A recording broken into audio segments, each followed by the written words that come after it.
you're here. Really, I'm very pleased I'm here, too. I know, it's lovely to see you back in London. I should imagine you can catch up with a few friends now that you're here. Yes, I have. I've made lots of friends here, and I really know the town these days. You know, I do. I know my way around. Isn't that great? I mean, here I am in a foreign land. I mean, do you know your way around Cleveland, you know? This is great for me. It's great. Just changing the subject a bit, a couple of years back, you had a pain which you thought was a toothache, but in fact it turned out to be a lot more serious than that, didn't it? Yeah, it was. I mean, you know, I don't want to fetch about it, you know, because everybody's gone through stuff like that. You know, it was my first experience going through anything as dramatic as that, as a medical drama. Well, what happened then? It blew up in my mouth. There was a big cyst that was way in between my palate and my nose, as we all. I like it. I like it too. Me too.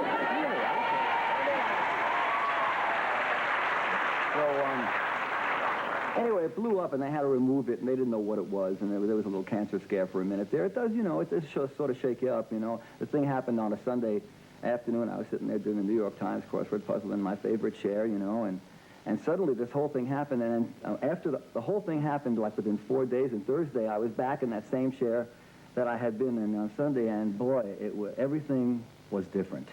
You know, it really makes you stop and look at life after you've gone through a close one like that. Well, it changes your perspective on life, you mean? I was stunned. I was stunned for months on end. I was stunned. It just stopped me dead in my tracks. Mm. I mean, were you not even able to speak at the time, never mind sing? No, they had all sorts of stuff up there. They don't want to talk about this. It's a mess. It was a mess. But I'm done. I'm done with it, and, you know, I'm fine. And a better poison. And a better poison for it, yes. I think. You know, same thing happened. My mother had a cancer scare about 2 years ago, too, you know. And that shook me up, too. I'm sure we've all been through something like that. It shook me up, you know, made me realize that how much I love her, you know, and how much she means to me, you know. It's just really all this stuff really has a reason, I'm sure. How is she, by the way? She's still doing her nightclub act. She's still doing her nightclub act. That's terrific, though. I guess it is, you know. I mean, if it was your mother, you know, you'd be humiliated about it too. It is terrific, though. It is terrific. You know, she tells me that she doesn't tell anybody that I'm her son, you know. But she goes under the name of Edna Manilow. She opens with I write the songs and closes with one voice, but she doesn't mention my name. Really. Do you go along to see her act? I went there once. She's been doing this for years. You know, she's not bad. She's not bad. She's always been a good singer. But I went there once. You know, she brought a tear to my eye. You know, she's good. She's good. Well, he's always a very good fan, actually, a great fan of your mom's. Now, when I look around the audience, and I know how many thousands and thousands of fans or friends, you like to call them, that you have in this country, that must impress you that they're so loyal. Yes, I'm grateful. I'm grateful. You know, it started in 1978 when I did the Palladium. We put tickets on sale for one show at the Palladium, and I didn't think, none of us, my managers, my agents, the record company, never thought we would be able to do any more than one show. And a week went clean, within hours. We sold out for a week at the Palladium, and everybody that came there has stuck with me for all these 10 years, 11 years. You know, I can't do enough for them. You know, they're just great.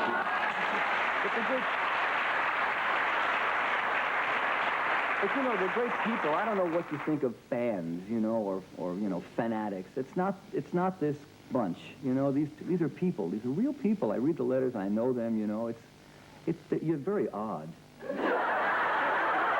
Really, it's a very odd relationship we have, you know. Odd in what way? Well, because we really love each other. It's not just, you know, honestly, it's not just the music. It's deeper than that. It must be very bizarre to you, right? Well, I'd love to have a fan club. It's dedicated, but it goes beyond the music. You know, we're concerned about each other. You know, And people travel all over, don't they, to meet up, just to talk about you and play the music. I think it's gone beyond just me. I think I'm just the catalyst for them to go further than that. I think, from what I know about this fan club, it's huge, you know, and they know each other. They stay at each other's houses. They write each other letters. Is that true? Did you? This is only a handful of them. It's just amazing, and it's wonderful that I am, you know, the basis of it, but I don't think that it's all about me. I think it's gone much further than that. I was interested when you took time out, I mean, after your illness, to write your book. You've been very forthcoming about the way success and fame affected you. Mm. I mean, was it really that dramatic? Yeah, I think it was, and I didn't realize that until I wrote this book. I mean, I recommend writing a book to everybody about their lives because, you can't really step away from yourself very often. I mean, I was never able to do that, but when I was writing the book, I actually had to step away from myself and look at me. And there was a lot of parts about me that I didn't like very much, and I didn't know that when I wasn't writing this book. No, in what way? How much of a swine were you there? Well, I was, I say that, the way the success affected me was I became a brat. That's what it looked like to me as I was going through my memoirs and my journals and interviewing my old friends. It seemed to me that I had become someone that was not pleasant to be around.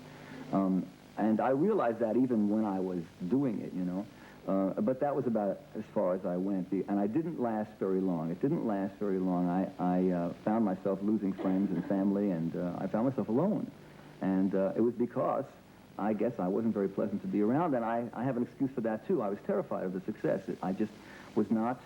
I couldn't handle it. I mean, nobody can that first time. I look at these youngsters that are coming up, and I say a little prayer for them that they can make it through the success because it's real rough.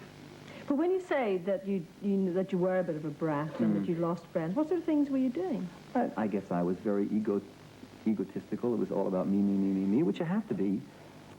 When we're in this public eye, you want to survive, you gotta fight your way through it. But there comes a point where you may overdo it, and then of course in the beginning when you're hit with that success, that hurricane, you're surrounded by people who feed that, and you can just get carried away with it. So have you weeded all of that out now? I hope so. Yes. I hope so. Yeah. Well, it's on to greater things, if that's possible, because you have a new album coming out, which everybody will be very excited about. I also had the first airplay of your new single. I'm very so proud thrilled. of that. Thank you very much, too. Well, the single is called Please Don't Be Scared, and it's more than a love song to me. It really is. It's more than a song. It's got a real heavy message, and yet it's a very gentle way of saying it. Do you want to hear it, by the way? Yeah! I thought they might. So, Barry, in the meantime, you're looking smashing. Thank you very much. I look forward to hearing the song. Thank you. I'll let you get to your piano. Okay.